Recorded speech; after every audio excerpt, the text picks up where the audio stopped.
estar con vos compartindo esta mañá de sábado. Imos falar da historia do grafiti, porque os libros normalmente contan unha historia, pero hai libros que teñen detrás unha historia. Este libro en concreto ten dúas historias, unha é a historia do grafiti e outra é como eu cheguei a formar parte dese mundo, logo me desvinculei e logo volvín a él para escribir. Como non queremos adiar o resto do programa, pois imos empezar xa e partimos do libro. Gar vai estar facendo unha peza e ides ver en vivo como se vai facendo un grafiti. O mellor xa vos aviso que vai pedir algún voluntario, así que en calquera momento podedes coller un spray e botarlle unha man, ¿no?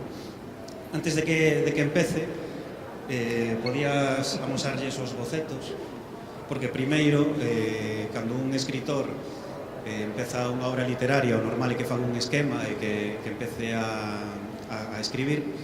Alguén que fai grafiti, pois pasa algo parecido. Ten un caderno de bocetos onde vai facendo con lápiz e probando as cores para ir facendo pois, o que ten en mente. Ás veces tamén improvisan, igual que nos tamén improvisamos tanto nun libro ou vos a veces tamén nun exame podedes improvisar, non? Podes pasarlo e que o vexan, non? Logo el vai empezar cunha cor clara a pintar e a partir de aí vai ir enchendo de cores e pouco a pouco vai ir tomando forma, non? O grafiti non deixa de ser unha escritura. De feito, cando eu publiquei este libro, algo que sorprendeu a moitas persoas foi saber, averiguar que os grafiteiros se chaman a sí mesmos escritores. Era algo que resultaba sorprendente. Ten sentido, porque o grafiti consiste en escribir letras. Aquela é unha forma de escritura, é unha forma de caligrafía. Obedece tamén a un impulso, non? O de querer, bueno, pois de alguna forma decir eu estiven aquí, tanto no espacio como no tempo, non? Algo que vai ser lido ou que vai ser visto por xeracións posteriores. Así que imos viaxar moi atrás no tempo e imos ir a unha cova que seguramente todos coñecedes e que tivechedes que estudiar, que é Altamira. Os nosos devanceiros prehistóricos facían unha especie de grafiti, non? O que eles vían non escribían letras, pero si debuxaban, si pintaban. Aí tedes os seus bisontes. Cando empeza a ver grafiti con letras? Pois xa na antiga Roma. Seguramente escoitachedes falar de Pompeia moitas veces, esa cidade que quedou sepultada polo Vesubio e que os arqueólogos encontraron moito tempo despois e viron que era como unha especie de foto conxelada da vida da antiga Roma. Pois ali tamén facían grafiti. Estes son dali. Por traducilo rapidamente mal, pois ven decir algo así como vota por Caio. É dicir, era xa grafiti político, xa había xente que pedía o voto, agora fano colgando cartéis, pois ali pintaban. Nas moitas igrexas e catedrais que temos en Galicia, o mellor vos fixachedes algunha vez nesas marcas extrañas que hai na pedra. Eran as marcas que facían os canteiros para comunicarse entre eles. Era como unha especie de logotipo, non? De copyright. Esta parte da igrexa fixena eu ou fixena tal cual, bueno, pois era unha forma que tiñan de comunicarse e de pois transmitirse mensaxes. Pero estamos falando do grafiti vinculado a un tempo, a unha estética, a un lugar concreto, non? Unha cultura, o que nós chamamos o hip hop, que engloba tamén a música rap, unha estética tanto de vestiario como de actitude, como de xerga, de fala, como de moitas outras cousas. Eso empezou nun barrio da cidade de Nova York a principios dos anos 70, finais dos anos 60, chamábase o Bronx. Era un barrio que durante os anos 40 e 50 bueno, pues nacera cunha vocación de vivendas sociais, pero que nos anos 70 quedara completamente abandonado. A crise económica, as crises económicas non son cuestión só de agora, xa soubo moito antes, pois unido coa falta de educación, as drogas, etc., pois crearon un clima, bueno, pois dicilo así rapidamente, moi chungo. Que fixo a xente? Agruparse en pandillas, en bandas, para poder xestionarse as cousas e poder defenderse. Eles tamén usaban o grafiti para advertir e delimitar cal era o seu territorio. Pois aí están os Dukes, por exemplo, non? Quen era esta xente? Pois aí tedes algúns dos malotes do Nova York dos anos 70, non? A diferencia do grafiti tal e como entendemos agora, tiña unha función como de delimitación, non? E se circunscribía só ao barrio e ao territorio da banda en cuestión. Pero houve un rapaz da vosa idade que vivía en Nova York, que os seus pais eran emigrantes, eran de Grecia, e el chamábase Demetrio, pero tiña un diminutivo, e o seu diminutivo era Taki, igual que de Xosé Pepe ou de Manuel Manolo, pois en grego o diminutivo de Demetrio era Taki. E Taki, cando chegou a idade de ir ao instituto, empezou a suplementar a economía da familia cun pequeno traballo que era de mensaxeiro, e percorría toda a cidade. E daquela tivo unha idea: se eu me movo por toda a cidade, por que non levo comigo un rotulador e vou deixando o meu nome por toda a cidade? As bandas só fan grafiti no seu territorio. Para min, o meu territorio é toda a cidade. E empezou a facer iso mesmo, engadindo un número, 183, que era o nome da súa rúa. En Nova York moitas rúas non teñen nome, teñen número. A Quinta Avenida, a Rúa 42, e a súa era a Rúa 183. Empezou a facelo. Outros rapaces viron aquilo e dixeron: isto mola. E todo o mundo empezou a imitalo, non? Che 159, Ernest, Elsie, etc. Ata que os xornalistas se decataron tarde. Eu son xornalista e sei que normalmente nos decatamos tarde das cousas. E o New York Times cubriu a noticia con esta información, publicada no ano 71, que curiosamente é o ano no que nacín eu. E que fixo esta noticia? Espallar aínda máis a febre do grafiti. E durante un ano toda a cidade estaba cuberta con estes nomes, non?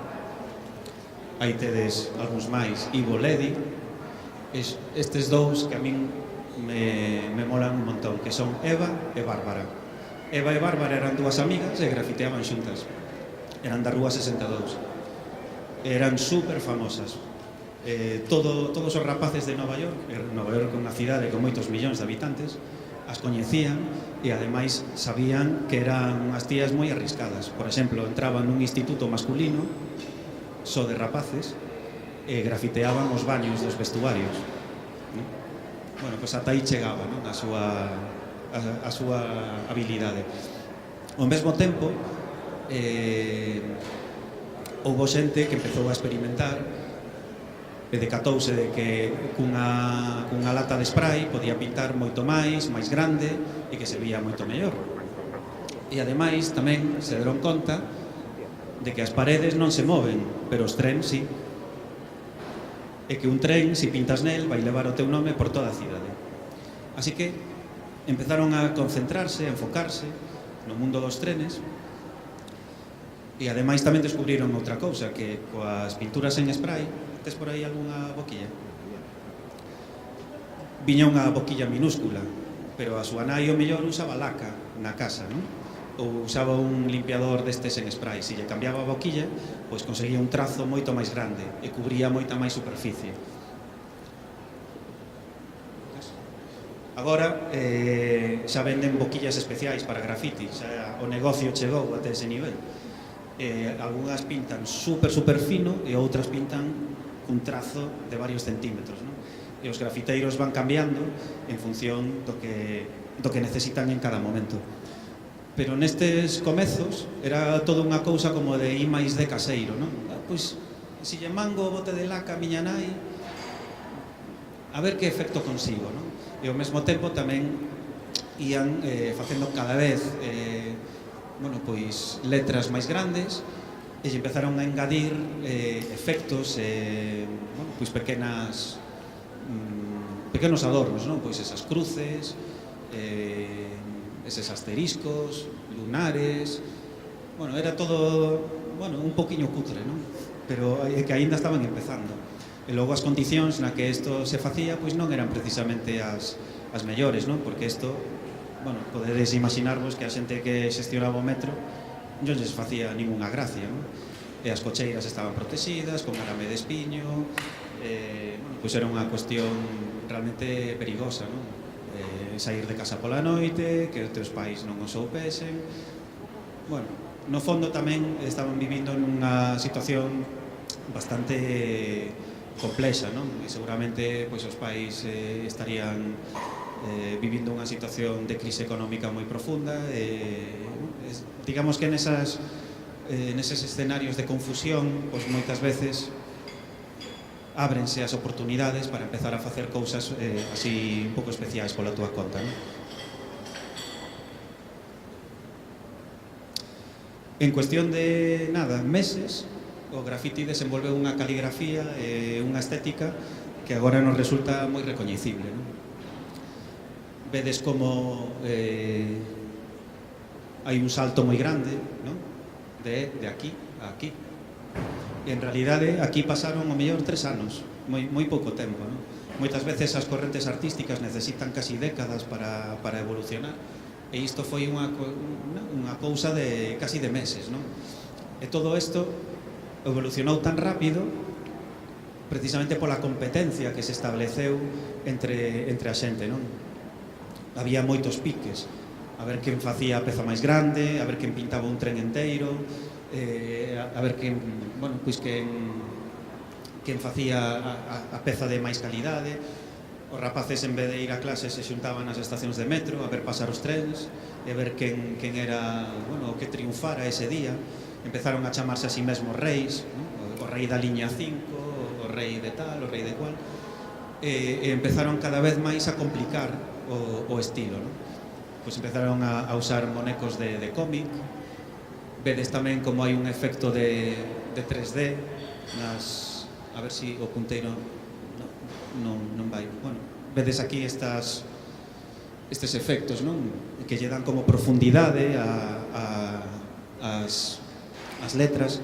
Logo, eses efectos de nubes que hai, que parece que a peza está como pegada, non? Ao vagón. Non sei se sodes máis ou menos capaces de ler o que pon aí. A primeira letra é unha K, sí? Vedes a K, kel, un E e un L, sí, máis ou menos. Logo a xente agrupouse en grupos, iban a pintar xuntos. Aí vedes o grupo de kel, que era CIA, non?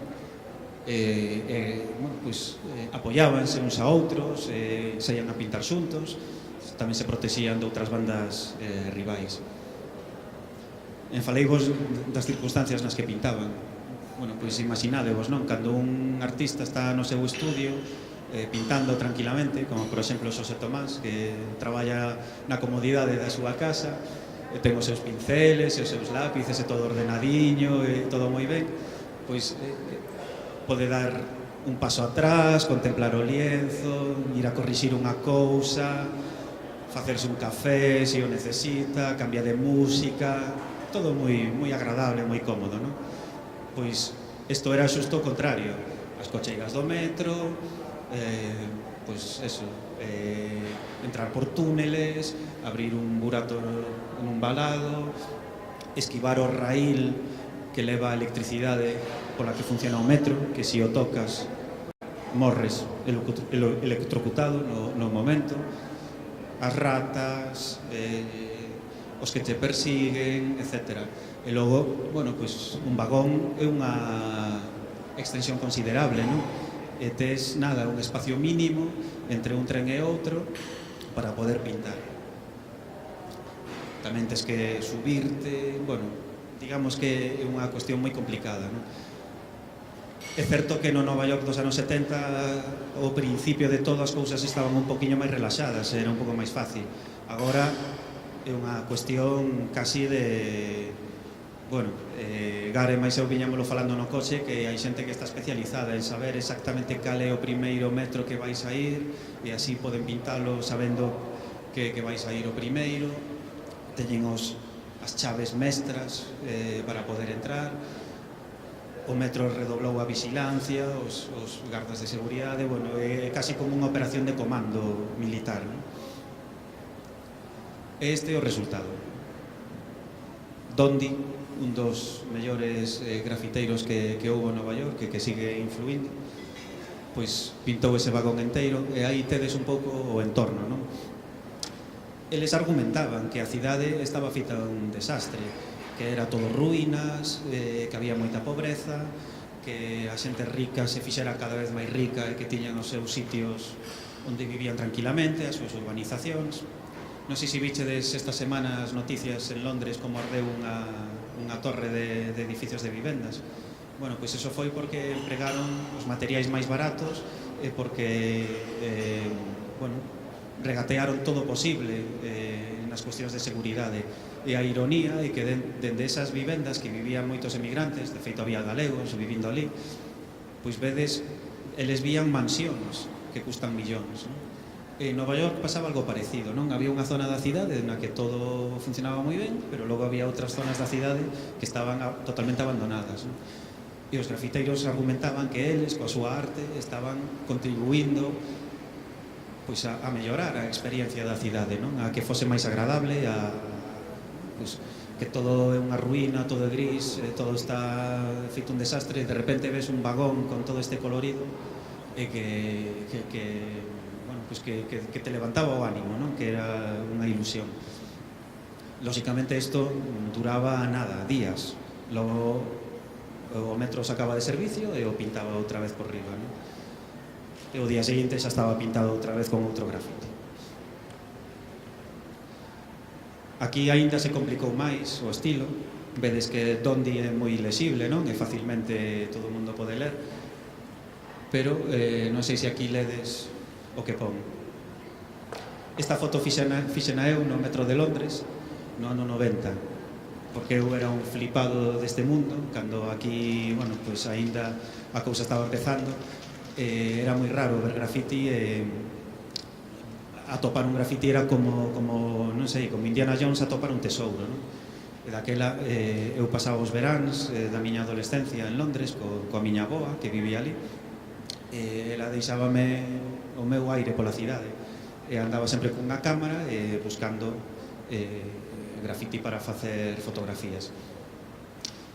Aquí esta obra é dun rapaz que se chamaba Fame, e o mellor ledes un F ao principio, sí, vedes o F coas dúas frechas así, logo hai unha A,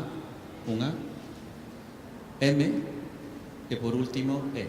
Aquí ledelo máis fácil, non? Fame. Este estilo chamouse Wild Style, o estilo salvaxe, é un exemplo do complicado que chegou a ser a caligrafía do grafiti, non? A min admírame que un rapaz que debía de ter a miña idade cando fixo isto, 16, 17 anos, que conseguise entrar no metro, que na escuridade fose capaz, non, de facer algo tan, non sei, deixoume realmente impresionado, non? A partir de aquí o grafiti xa toleou e chegou a haber pois grafiti abstracto, por exemplo, como este caso dun dos grafiteiros de Nova York máis coñecidos, John 156, non? Todos esos rapaces, que eran rapaces que vivían casi na rúa, que os seus pais estaban en paro, que os seus amigos estaban drogando, que non tiñan realmente ningún futuro por diante, o grafiti abriulles unha posibilidade para expresarse, non? Para poder, decir, nós estamos aquí e tamén contamos para algo, non? E tamén abriulles unha posibilidade de futuro laboral. É dicir, moita xente que seguramente o rematara o instituto non tería ningunha posibilidade de estudiar nin de poder seguir formándose e ao mellor terían que buscar un traballo e seguramente non o atoparían e pasarían todo o día na rúa coas bandas cometendo algún tipo de delito, pois ao final atoparon un medio que lles permitiu esa habilidade artística pois convertela en arte, non? E a partir de aquí o grafiti empezou a entrar nas galerías, algunha desta xente pois empezou a traballar no cómic, no cine de animación, no deseño, etc. Por exemplo, aquí Gar saiu do instituto, feito un obseso do grafiti, estudiou deseño gráfico, é a súa profesión, é o que se dedica, non? De alguna forma o grafiti sigue estando presente na súa vida. Necesitas axuda? Non? Todo ben? Ainda temos media hora. Darás acabado? Se non, poñemos alguén a que te faga os recheos, Alguén quere... Sí, se anima, ti. Vente, vente. E nós mentre seguimos. Houbo artistas que están nos libros de arte, porque o grafiti non se estudia nos libros de arte, sigue moitas veces considerándose. Bótase unha man, queres? Veña. Como te chamas? Miguel. Moitas gracias, Miguel. Aplaudide a Miguel, non?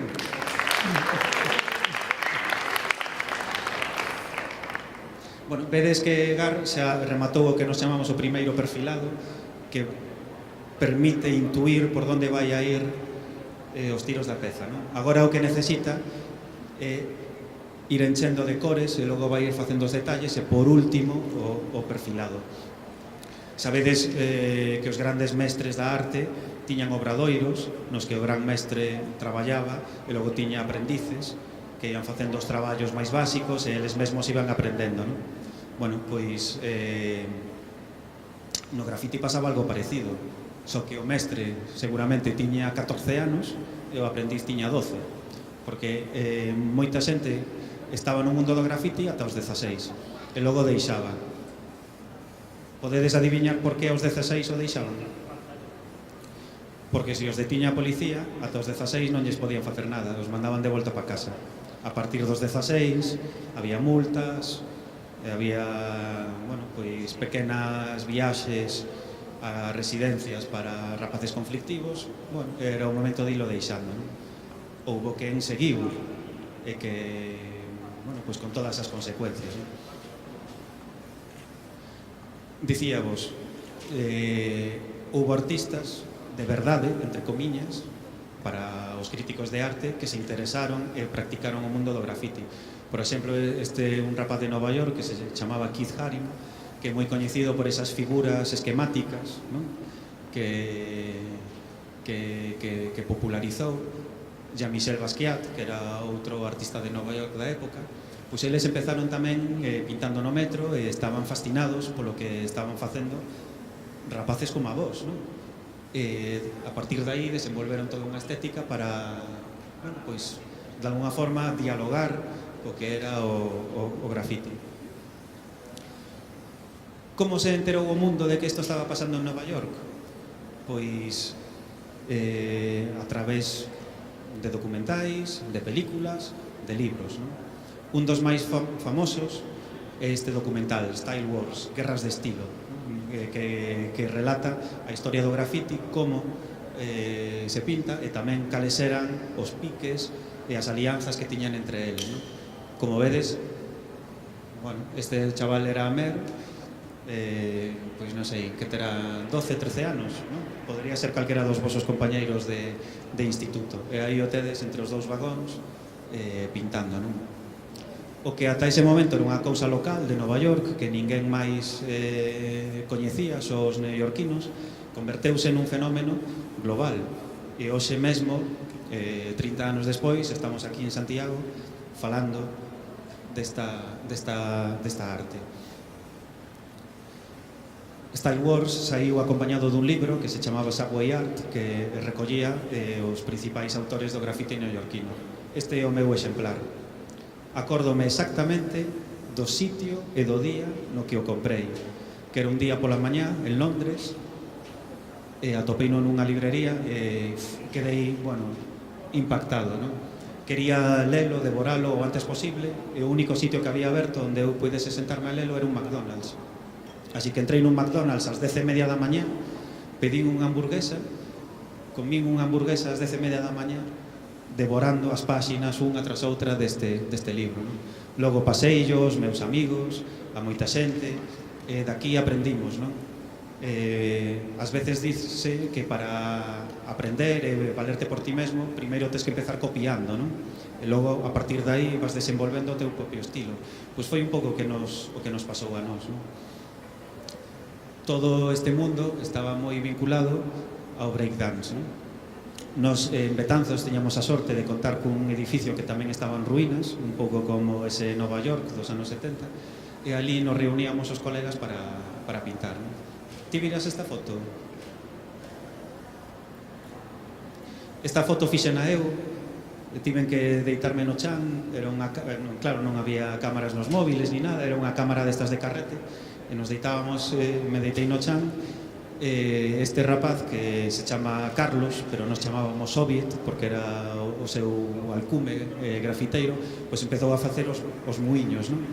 E xusto conseguín conxelalo e ademais facendo o xesto este tan hip hopeiro, non? Coa man. Estou realmente super orgulloso desta foto. E de fondo tedes pois, unha das pezas que fixemos nos naquel momento, non? Isto é do ano 88. Aí nos reuníamos, bailábamos, botábamos, bueno, pois eso, unhas parrafadas, comentábamos as nosas cousas.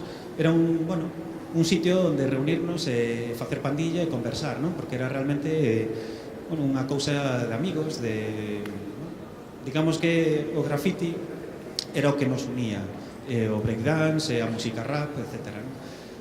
Cada un o vivía dunha forma diferente, con máis ou menos intensidade, non? Había xente que viña ali porque se divertía mogollón con nós, non? E sempre había algo divertido, e sempre nos ríamos moito e tal. Había outros que estaban todo o día bailando porque estaban obsesionados, non?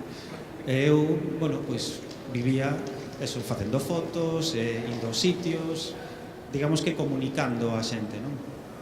Agora, se tedes moito interese no graffiti, chegades a casa, abrides Google, poñedes graffiti e sairamos milleiros de páxinas, vídeos, o Instagram, por exemplo, o de Gar, que tamén ten o seu Instagram. E hai moitísima información ao vosso alcance, non? Hai 30 anos todo isto funcionaba cun xeito de comunicación moito máis precario, máis artesanal, non? Tiñamos amigos que viñan a pasar o verán de vacacións e que viñan de Londres ou de Suiza e traían, pois eso, unha revista na que había un graffiti e recortábamos e o guardábamos, ou traían unhas cintas con música que aquí non chegaba e gravábamos as cintas e as pasábamos entre nós. Nos facíamos copias das nosas fotos e as mandábamos por carta a xente de países os que nunca víramos, non? Eu cruzaba cartas con xente de Australia, de Estados Unidos, de Suecia, de Italia, de Francia. Eles mandábanme fotos, eu mandáballes tamén, e así íbamos construindo pois eso, unha pequena colección, non? Ese son eu, con 17 anos, simplemente para que vexades que o que vos estou contando non vos estou inventando. Hai documentos... Sí, vale. En 5 minutos pedimos... Ide pensando, en 5 minutos pedimos outro voluntario. Eu, coa miña cámara, cando pasaba os veráns en Londres, pois tiña todo o tempo do mundo, íbame ao metro e esperaba a que chegase un tren con graffiti. Procurábame poñer no lado contrario, era 50-50, non? De posibilidades, e o tren paraba na estación para deixar a xente e recollela. Tempo aproximado, minuto e medio. Eu, mentres, coa miña cámara, corría así, intentando manterme sempre na mesma liña e a mesma altura. Logo, levaba as fotos a revelar e cando me daban as copias positivadas, intentaba pegalas por detrás con fiso, que é o que fixen nesta... Vedes que está un pouquiño retorto o vagón, pero bueno, a verdade é que era moi complicado facelo, non? O señor que fixo o libro de Subway Art, que era un fotógrafo profesional, tiña un trípode como o do cámara e se poñía na saída da estación e cando o tren iba pasando, el iba disparando moitas fotos e logo as unía, non? Eu non tiña esa posibilidade, pois tiña que irme movendo, non? Logo facía estas copias, as mandaba a outra xente, eles as mandaban a min, e así, bueno, pois íbamos facendo circular, non, a información. Lembrades que esa é a peza de antes, non, de Fame, que estaba acompañada de outra neste extremo do vagón. Tamén fixen amigos que siguen sendo os meus amigos hoxe en día.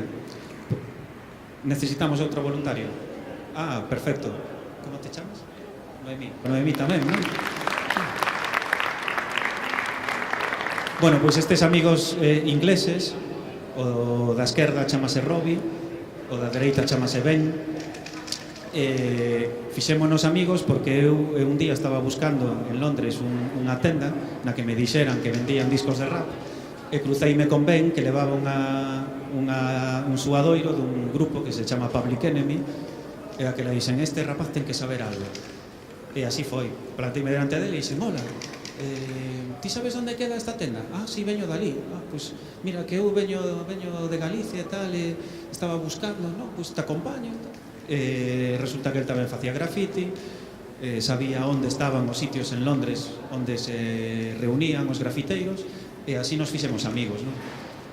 Logo el se fixo carpinteiro, é un carpinteiro moi bo. Por exemplo, en congresos, en sitios así, fai stands, non? Chámano de todo o mundo para facer stands en congresos, e alá onde vai, pois ali tamén vai pintando, non? Robbie fixo algo parecido a Gar, que foi facer deseño gráfico, e agora é un dos deseñadores gráficos máis reputados do Reino Unido, non? Esta é a súa web. Fixo unha cousa chulísima hai uns meses. El é un adicto do café, toma moitísimo café, e daquela vai moito ao Starbucks, non? E no Starbucks danche unhas cuncas moi grandes, desas de usar e tirar, e ele empezou a facer o que se chama lettering, non? Letter en inglés, de letra, é unha especie de deseño moi baseado na caligrafía. Empezou a facelo e a deixalo por aí para que a xente poidese recollelo, non? Bueno, ao final os xornalistas, como xa vos dixen antes, tarde se enteraron e o sacaron nos xornais, e agora, bueno, pois ten a súa propia liña de cuncas que xa non son de usar e tirar, sino que son de cerámica, xa coas letras para que se poidan comprar, non? E fai deseños para tendas de roupa, fai deseños de moda, como é un gran afeccionado ao ciclismo, tamén o chaman de empresas de bicis para que faga, bueno, pois que tunee bicis, non? Eu quería quedar con el unha vez e xa me dixo de tal data non, porque é o Tour de Francia en Inglaterra e vou estar ali vendo, así que é imposible, non? É un gran afeccionado ao ciclismo. Agora o graffiti tamén está nas galerías de arte, e digamos que a partir de aí se desenvolveu toda unha corrente do que podemos chamar arte urbana, que xa bueno, excede, non, esa estética do graffiti, e que digamos que o usou como trampolín e que chegou a todos os eidos, non? Por exemplo, a moda, aínda que resulte difícil de creer, en moitas coleccións de moda hai, máis grande ou máis pequeno, cuestións relacionadas co graffiti. Aquí vese evidentemente, non? Que está moi influído. Esta é outra modalidade que se chama stencil ou estarcido en castelán, que consiste en facer unha plantilla, e ti debuxas unha imaxe, a imprimes sobre unha superficie dura, por exemplo un acetato, e logo a recortas cun cúter, e logo con iso vas percorrendo os sitios, pos a plantilla, pintas, quitas a plantilla e queda aí, non? Banksy, un dos grafiteiros máis famosos hoxe en día, emprega ese sistema, non? E ademais é un tipo que, bueno, pois que fai unhas cousas moi rechamantes, porque ten unhas mensaxes moi críticas, non? Coa sociedade, cos gobernos, etc.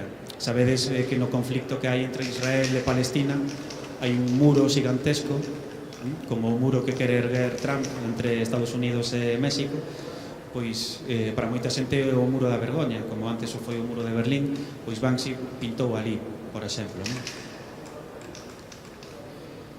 Calquera cuestión de cultura popular é susceptible de formar parte da arte urbana, non? bueno, eses dous persoeiros que non necesitan ningún tipo de presentación, tamén poden formar parte do mundo do grafiti. Outro que non necesita ningún tipo de presentación. Aquí se pode, bueno, pois ver como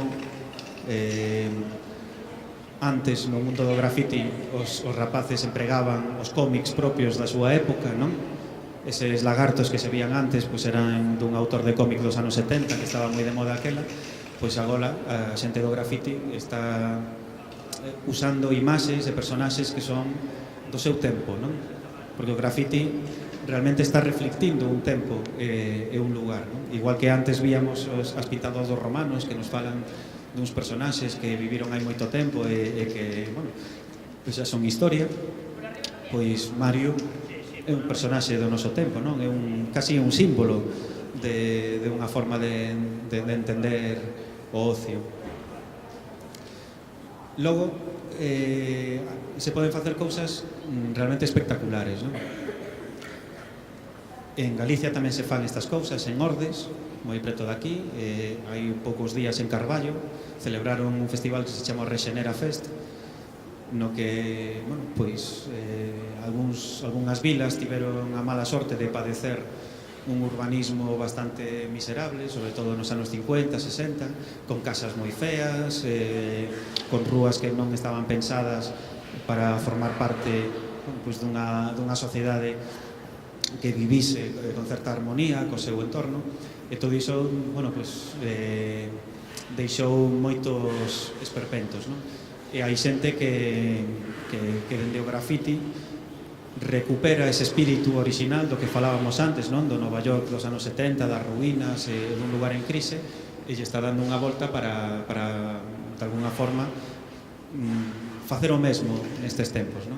Este non é exactamente o caso, porque, bueno, este é unha cidade dos Países Baixos, pero trouxen este exemplo para que vexades como desa firma original de Taki, non? Que non deixaba de ser un garabato escrito cun rotulador, chegamos a isto, non? Que é un mural a gran escala e que ademais emprega toda unha serie de disciplinas para conseguir estes efectos, non? Aquí está moi conseguida esa sensación de profundidade, non? Que parece que o fociño do can está casi saindo da parede, non? Isto non deixa de ser pura matemática, non? Todos esas formas, non? Realmente son triángulos, non? É unha peza construída toda con triángulos, agás os ollos e o morro, e como a convivencia de cores produce estes efectos, non? Ou, por exemplo, isto, non? Cantos muros de bloques temos en Galicia, somos unha potencia en muros de bloques, non? Pois podemos conseguir este efecto, non? Que o elefante estea saindo da parede. É moi curioso tamén, é dicir, como emprega o propio fondo, non? Como vai respetando os encontros dos bloques para reforzar esa sensación de que parece que o muro está roto de verdade e por ese oco está aparecendo o elefante, non? Nese sentido, o grafiti, ainda que pode parecer unha cosa moi moderna, moi de arte urbana, tamén pode dialogar cunha tradición, non? Neste caso, pois é o que se chama en castelán un trampantojo, que non atopei unha palabra galega normativa para definilo, no que ti estás facendo unha trampa, non? Visual, estás propoñendo unha obra que casi é unha miraxe, un espellismo con respecto a a superficie onde se pinta, non? O charco de abaixo aínda duplica ese efecto, non? E aquí chegamos a, bueno, pois a historia do libro, non? Cando o libro xa estaba escrito, eu presentei nun premio, tivo a fortuna de gañar, e logo, bastante tempo despois, por unha serie de retrasos, pois apareceu un libro, non? Eu preparei un blog para contar esquematicamente todas estas cousas que vos estou contando, e Gar tivo a amabilidade de estar comigo para axudarme neste proceso, non? E quedamos unha tarde e fixemos, bueno, fixo el realmente esta peza diante do colexio onde estudiamos os dous, nunha nave que está abandonada, que era un taller mecánico.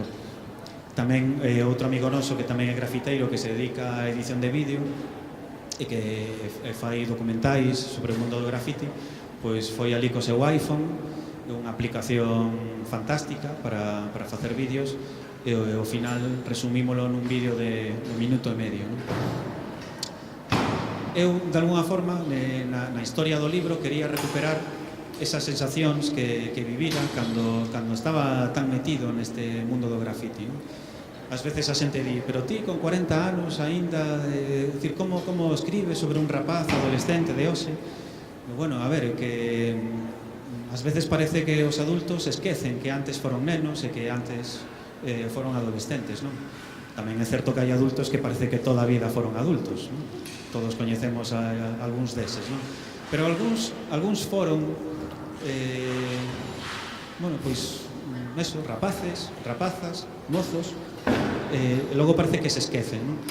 Eu creo que, igual que seguramente en ciencias naturais estudiachedes a estratificación das capas da Terra, non? Pois eu creo que nas nosas personalidades pasa algo parecido, non? Que nós somos nenos, logo somos adolescentes, logo somos adultos, logo somos maiores, pero que si vas escarbando e vas furando, ao final chegas outra vez a ser esa persoa que fuches cando eras cativo, non?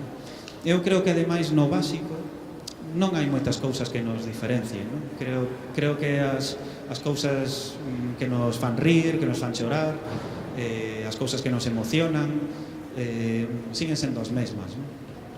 É certo que agora, pois, xa non nos intercambiamos fotos, agora nos intercambiamos os links de Instagram, non? Ou nos mandamos as imaxes por correo electrónico, pero bueno, eso no fondo non deixa de ser que, bueno, que cambian os medios, pero as persoas seguimos sendo as mesmas, non? Aquel mundo tan excitante gustábame de alguna forma traelo ao mundo da literatura, non?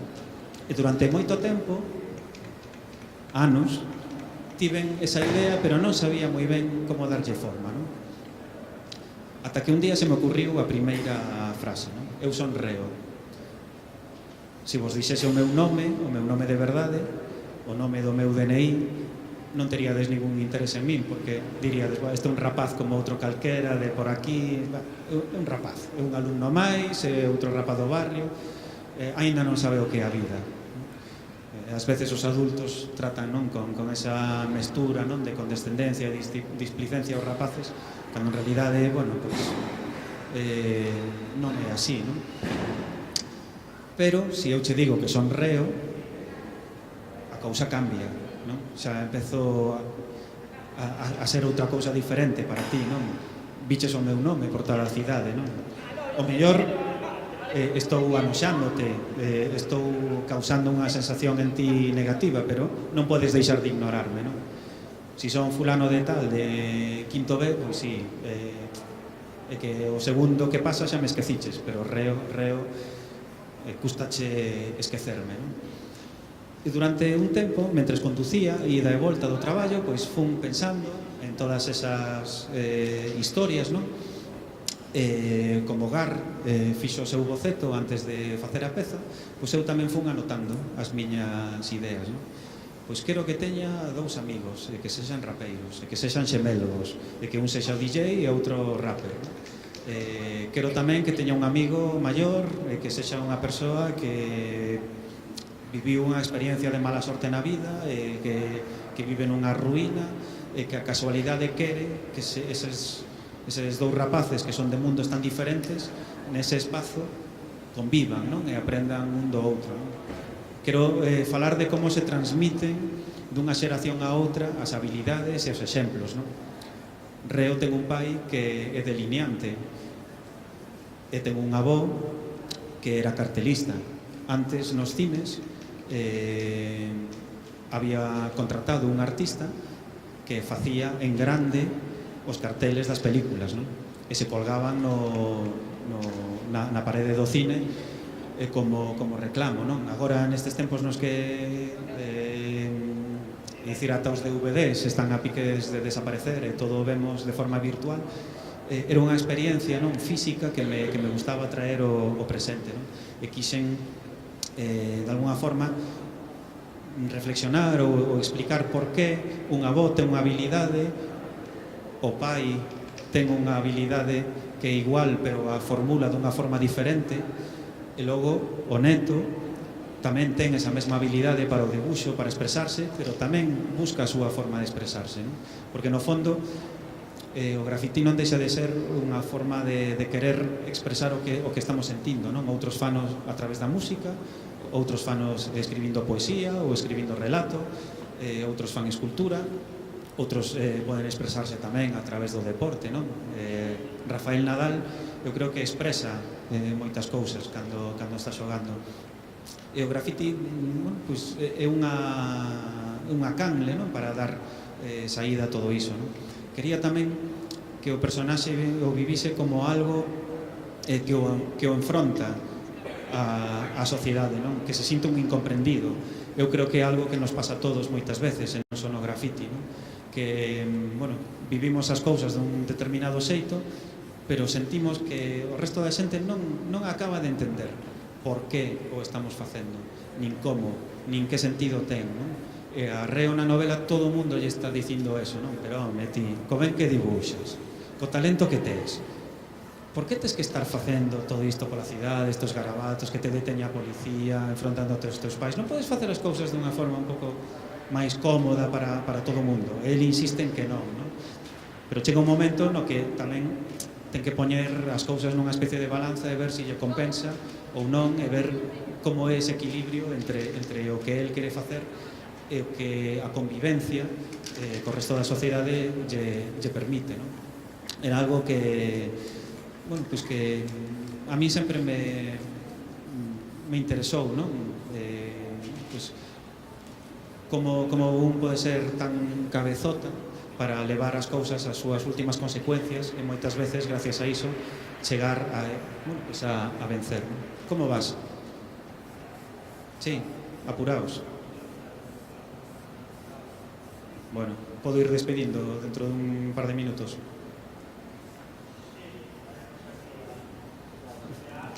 Vale.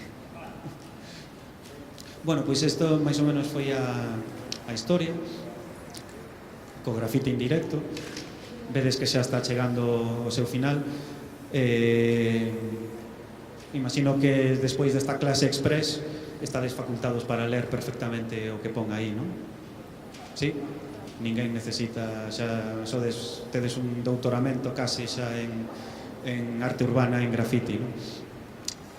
O que quero é que, agora que o grafiti é algo casi omnipresente nas nosas vidas, non? Para nós, cando eu tiña a vosa idade, era como algo clandestino, secreto, que ninguén máis estaba moi ao tanto do que facíamos, non? Este amigo que víamos antes bailando break chamábame por teléfono e me dicía: tío, apareceu unha peza nova, non sei onde, eu non sei como se enteraba, eu iba ata ali, facía as fotos. Era algo realmente moi esporádico, non? Agora non, agora está en todas partes, védelo a diario, se non é nas paredes, nas rúas, nas entradas das cidades, nos contenedores, nos sinais, pois tamén é o que falábamos, non? Da roupa, da estética nos videoxogos, etc. A idea do libro e a idea de encontros como este é que, bueno, pode gustarvos máis, pode gustarvos menos, podedes entendelo, podedes non entendelo, pero a idea é entender que hai unha razón e hai un motivo para que a xente que se dedica a iso, pois que o estea facendo, non? E que moitas veces o faga contra pois a vontade de todo o mundo, non? Contra os seus pais, contra o seu colexio, contra o resto da sociedade, non? E que, pois que é un xeito de facerse valer e de querer expresarse e de que o seu nome quede aí, non? É unha loita moi complicada porque Altamira chegou a nós por unha casualidade, non? Porque esa cova quedou pechada. Pompeia chegou a nós porque o Vesubio sepultou a cidade. Moitas das pezas de grafiti que se fan nin siquiera chegan a velas moita xente porque pois, borranse enseguida, non? Eu teño un amigo que traballa no mantemento dunha estación de tren e de cando en vez me manda fotos de pezas que fai xente que nunca chegan a circular eses trens, borranse, non? E ademais expóñense a unha sanción moi grande, non é algo que merece consideración, non? E o mellor é máis fácil, pois participar, non, de iniciativas que están pensadas polo Concello ou por outros organismos para ter unha canalización, non, máis reglada do que este mundo, que non expoñerte a meterte en problemas dos que seguramente despois te vai costar moito traballo sair, non? Pero xa digo, aínda que pareza tan efémero que non vai perdurar, ao final sempre queda algo, non? Sempre vai haber alguén dentro de 2000 anos que igual que nos preguntamos quen era esa xente que pintaba os bisontes nas covas de Altamira, que se pregunte quen éramos nós e por que facíamos isto, non? E que tipo de vida tiñamos, cales eran as nosas ilusións, cales eran os nosos soños, non? E se non quedan as pezas, pois quedarán tamén as fotografías e quedarán tamén as lembranzas, non? Que son, realmente o que nos sustenta, non? Agora, cando acabegar en 5 minutos, temos aí unhas cartulinas e el pode facervos o voso nome nunha asignatura para que levedes de lembranza do noso encontro. Espero que pasarades unha hora agradable, que vos divertirades, que aprenderades e que agora, cando vexades grafiti, pois que poidades chulearvos un poquinho dicindo eu sei de onde ven todo iso. Vale? Moitas gracias.